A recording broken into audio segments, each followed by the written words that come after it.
Okay, so since we have done our westward movement stations, there's a lot of stuff still going on in the country. A lot of different things with the government, a lot of different things with culture and politics. So we're going to talk about slavery and plantations right now.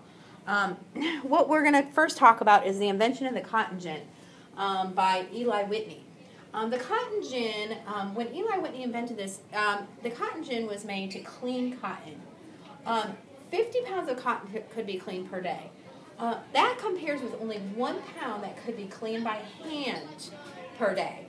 And there was tremendous effects on the lives of people in the South and the North with the invention of the cotton gin. So the effects that were felt, now I'm going to make sure you guys can see this, is the effects were of the valuable increase in cotton production is that cotton that was grown on the Atlantic seaboard, the southern Atlantic states, such as North Carolina, South Carolina, Georgia, well, that was cotton that was easier to be cleaned. It was apparently longer cotton. And because of the invention of the cotton gin, cotton could be moved westward. Cotton grew a little bit differently.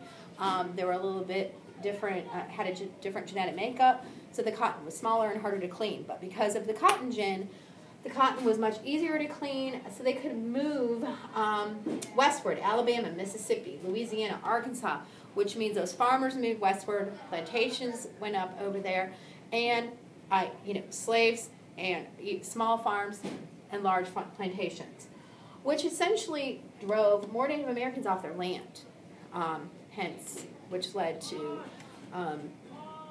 reservations being formed, which led to more of what happened with the Trail of Tears. Another thing that was in effect was exports increased. So exporting cotton from the south to the north.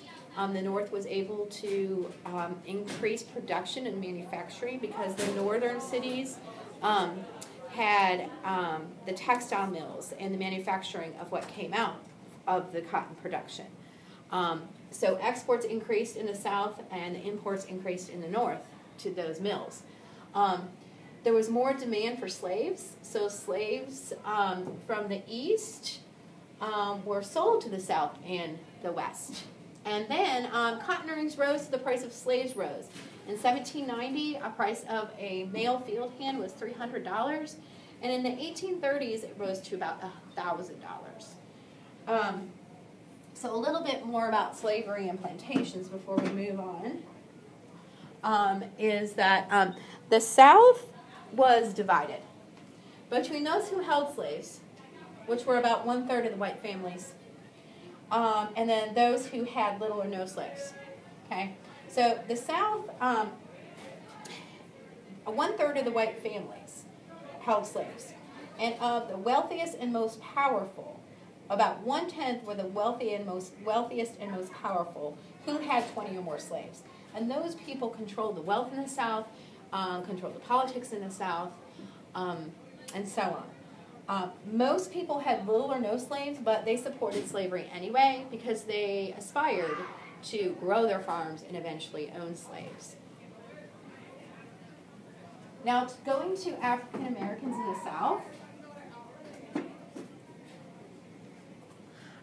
there was a difference between the free African Americans and the enslaved African Americans. About 1/3 of all the population in the South were enslaved. Half of them were on large plantations. Some were domestic servants in the cities, and they were treated better, and a lot of them felt more like freemen. 8% were free. So we have the free versus the enslaved. 1/3 of the population in the South was enslaved.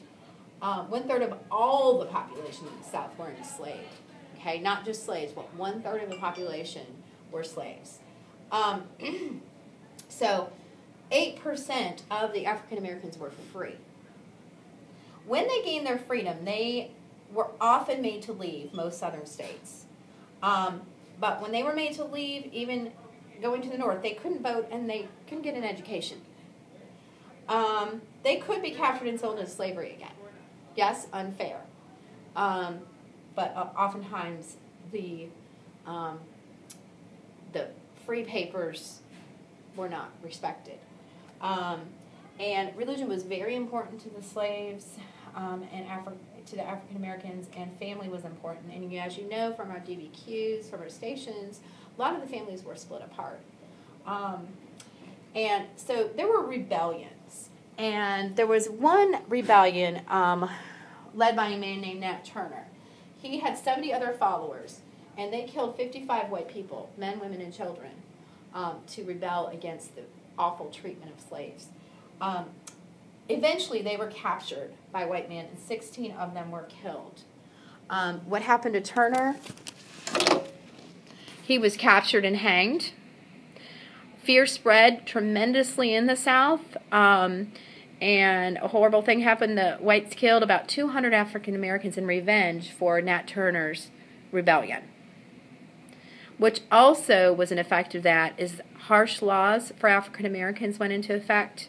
They could not, even if they were free, they couldn't buy liquor, they couldn't own weapons.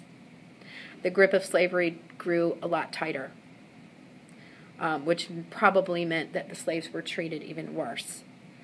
And the biggest thing is that tensions grew between the North and the South, the northern states and the southern states, which we're going to go on to talk about next in how those politics played out in sectionalism and nationalism. So you can replay this if you need to, and we will go on to another video tomorrow.